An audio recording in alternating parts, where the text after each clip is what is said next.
Letters to New Pastors, written by Michael Jenkins, read by Melissa Carruthers Wilson. That's Pastor Melissa Charity Carruthers Wilson. A few days ago, I was going through my library looking at collections of sermons. I've collected sermon collections for over 35 years. Everything from Clyde Fant and William Penson's multi-volume 20 Centuries of Great Preaching and classics by John Donne, Ralph Sockman, George Buttrick, J. Wallace Hamilton, and James S. Stewart, to more recent collections by Frederick Buehner, Lloyd Ogilvie, Peter Gomes, and Barbara Brown Taylor. What I noticed as I scanned the sermons of these and many, many other beloved and respected preachers was what I would describe as their sermons' fitness. Their sermons fit. They fit the biblical text, the contemporary moment, the place, the people who heard and read them. They didn't play to the grandstand while neglecting the dugout. They fit. Wallace Hamilton's bold experiments to reach the unchurched in Florida a generation ago, for example, never undercut the fitness of his often risky sermons. They were biblically informed, rhetorically bold, prophetically compelling, intellectually inquisitive, and profoundly pertinent to the lives of his people.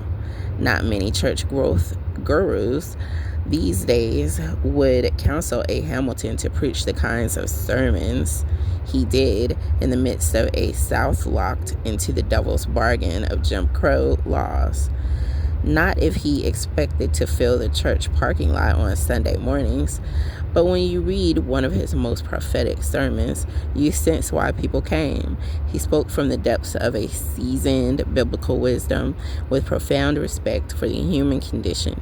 He reasoned with his people, invited them, charmed them, urged them, and summoned them to the Word of God. He paid them the incalculable compliment of taking them and their lives seriously, and spoke a serious word to them. Much the same can be said of Clarence Jordan, whose powerful prophetic voice was seasoned with humility and humor, as well as astonishing sense of rhetoric. Effective sermons come from the laboratory, Jordan once said, not the classroom. But when Jordan slices through a thick biblical text, you can almost smell the rich aroma of the text filling the room, like the acid-sweet scent of a ripe garden-grown tomato. And you sense the deep fitness of his preaching emerging from his unpretentious but undeniable biblical scholarship. Jordan had a PhD in New Testament Greek and a heart of faith fully engaged in a time and a place in need of God's prophetic word. I'm not sure I had realized this until now, but a crucial aspect of the fitness of our preaching is its seriousness. Now, I'm not saying that great preaching cannot also be humorous, but great preaching does not make a clown of the preacher or of the gospel of Jesus Christ. Preaching is foolishness to the Greeks, but it is serious foolishness, bearing witness to the power and wisdom of God revealed in the cross of Christ that calls into question human power and wisdom. Great preaching recognizes that something serious is at stake when we step into the pulpit.